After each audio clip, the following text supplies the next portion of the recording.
Hello friends, welcome to my YouTube channel Mechanical Nutshell. I'm here to take some most important mechanical objective questions from the book of R.K. Jain. These questions will help you to remind some important formulas, keywords, small definitions which are very important for competitive exams perspectives. So let us start from the chapter 1. Chapter 1 is thermodynamics. So start.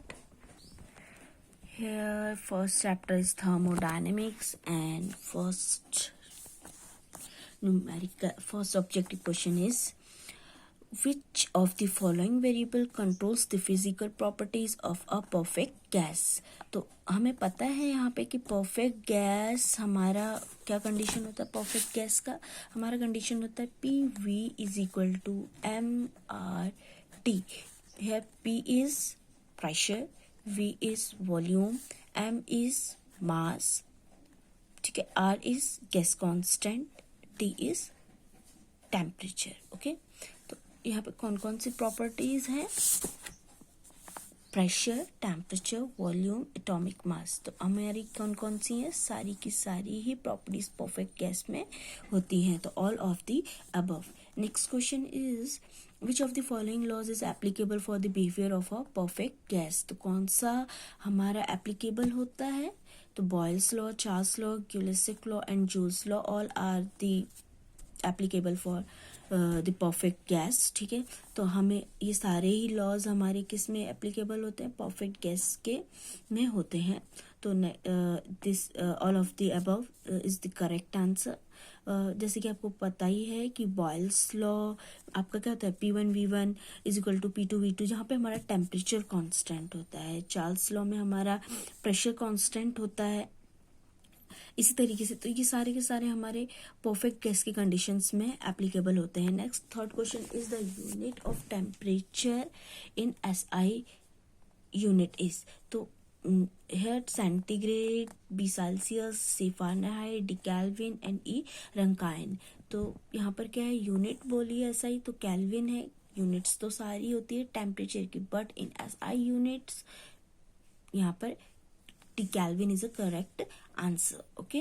The fourth question, the unit of mass in SI unit is kilogram. Kilogram is the correct answer. The unit of time in SI unit, here second is correct answer. Sixth question is, the unit of length is SI unit. Here meter is the correct answer. Seventh, the unit of energy in SI unit is joule is the correct answer of energy, unit of energy. तो according to Charles law और अ perfect gas, तो Charles law के लिए जैसे मैंने आपको बताया ही था, यहाँ पर क्या होता है? P कांस्टेंट होता है. T2/T1 is equal to V2/V1. This is Charles law. तो B is the correct answer. According to Gibbs law, for a perfect gas, the absolute pressure of given mass varies directly as here Gibbs law में हमारा क्या होता है? आपका जो हमारे pressure होता है, इसका फॉर्मूला होता है P1 T1 is equal to P2 T2 and V is the constant. Here V is volume. तो pressure, temperature and V is constant. तो यहाँ पर कंडीशन क्या है? अब इससे जो मैंने फॉर्मूला बताया आपको, तो इसमें हमारा क्या है? The absolute pressure of given mass varies directly. तो जो एब्सोल्यूट प्रेशर है वेरी करेगा किससे? Absolute temperature P1 T1.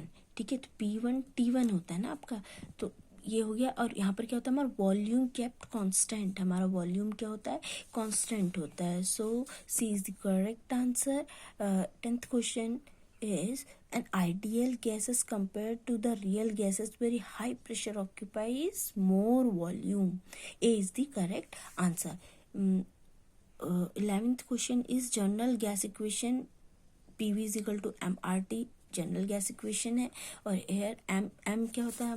जो हमारी वाली कंडीशन होती है PV is equal to NRT. तो हमारा N का क्या होता है? M/M. यहाँ पर तो हमारा होता है जो गैस का मास हो गया, और यहाँ पर हमारा हो गया जो गैस में जो एटॉम मास होती है वो हो गया, ठीक है। तो हमारा नंबर ऑफ एन, यहाँ पर नंबर ऑफ मोल्स होता है। तो PV is equal to NRT और PV is equal to MRT। तो जनरल गैस इक्वेशन की अगर हम बात करेंगे तो PV is equal to MRT। यहाँ पर हम जब एडियाबैटिक जब हम यहाँ पर एन लिखेंगे तो नंबर ऑफ मोल्स की कंडीशन रहेगी। तो 12th क्वेश्चन है, gas laws are applicable to, gas laws कहाँ एप्लीकेबल होती है हमारी, जैसे कि हमने बताया था ऊपर यहाँ पे गैस लॉ की प्रॉपर्टीज दिखाई थी। तो यहाँ पे क्या बोल रहा है, ए बोल रहा है gases as well as vapour. Next बोल रहा है gases alone and not to vapour, gases and steam, gases and vapor under certain conditions, steam and vapors। तो हमारी परफेक्ट गैस कंडीशन बोल रहा है, तो हमारी यहाँ पर क्या होती है, gases alone and not to vapours. तो यहाँ पर क्या है हमारा, तो गैस लॉ किसके लिए एप्लीकेबल है, सिर्फ और सिर्फ गैसेस के लिए, ओके। तो नेक्स्ट हमारा क्वेश्चन है 13, according to Dalton's law the total pressure of the mixture gases of equal to the sum of partial pressure of all. तो यहाँ पर क्या होता है हमारा सम, तो क्या है यहाँ पे हमारा the sum of partial pressure of all. Next question is 14, which of the following can be regarded as gas so that gas laws could be applicable within the commonly encountered temperature limits।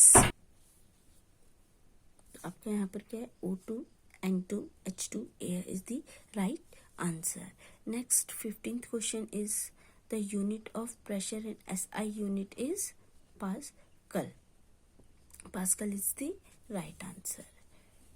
Next 16th question, in a polytropic process the perfect gas equation P1 V1 upon P2 T1 is equal to P2 V2 upon T2 can be used only to determine one property at the which of these states provide all other properties are known।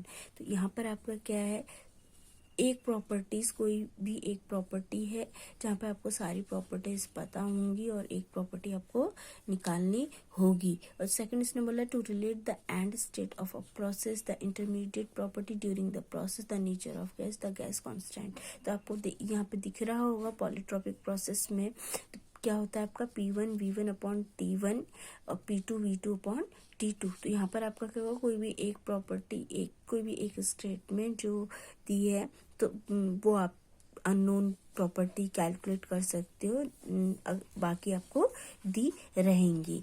अब next है इसमें a close system is one in which mass doesn't cross boundaries of the system तो energy में do so. तो close system में आपका क्या होता है कि कोई भी जो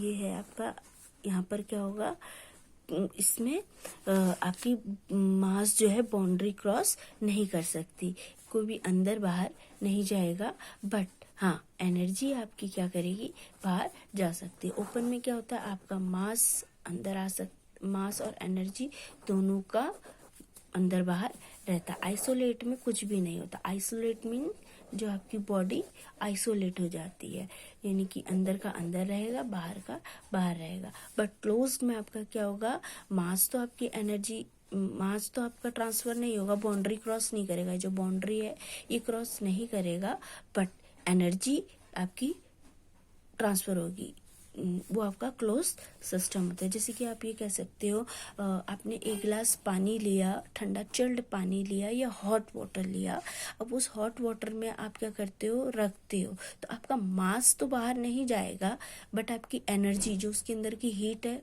वो बाहर जा रही है, पर पानी तो वही है ना, मास आपका वो वेरी नहीं करेगा। तो ये आपका क्लोज सिस्टम में आ गया, ठीक है। नेक्स्ट आपका है temperature of a gas is produce due to, अब temperature of a gas, gas में टेम्परेचर कैसे आता है, वो आता है आपका क्या, it's heating value, kinetic energy of molecules. अब आपको ये तो पता है कि गैसेस में आपका मॉलिक्यूल्स जब इधर उधर होंगे तो आपका क्या होगा, उन मॉलिक्यूल्स में फ्रिक्शन जनरेट होगा, जिससे क्या होगा, टेम्परेचर जनरेट होगा। और टेम्परेचर कैसे जनरेट होता है, उन मॉलिक्यूल्स के इधर उधर जाने से, यानी कि वो मॉलिक्यूल्स इधर उधर कब मूव करेंगे, जब उनमें काइनेटिक एनर्जी मॉलिक्यूल्स में होगी। तो आपका क्या हो रहा है, produce due to kinetic energy of molecules. तो according, next question is, according to kinetic theory of gases the absolute zero temperature is attained, kinetic energy of molecules is zero. Obviously absolute zero temperature में क्या होगा, kinetic energy molecules की क्या होगी, zero ही होगी, क्योंकि वहां पर तो मूव ही नहीं कर रहे मॉलिक्यूल्स, तो टेम्परेचर जनरेट नहीं होगा।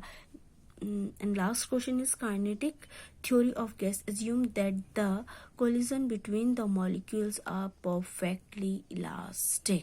Okay, तो यहाँ पर इसने क्या बोला है, तो kinetic theory of gas जो होती है, हम क्या assume करते हैं, इसमें collision between the molecules जो है, collision हो रहा है molecules के between, वो क्या होता है, perfectly elastic होती है। यही condition हम assume करते हैं। थैंक यू, आज के लिए बस इतना ही, बाकी इसके आगे के क्वेश्चंस मैं नेक्स्ट वीडियो में लेकर आऊंगी। Thank you for watching this video, please like and subscribe.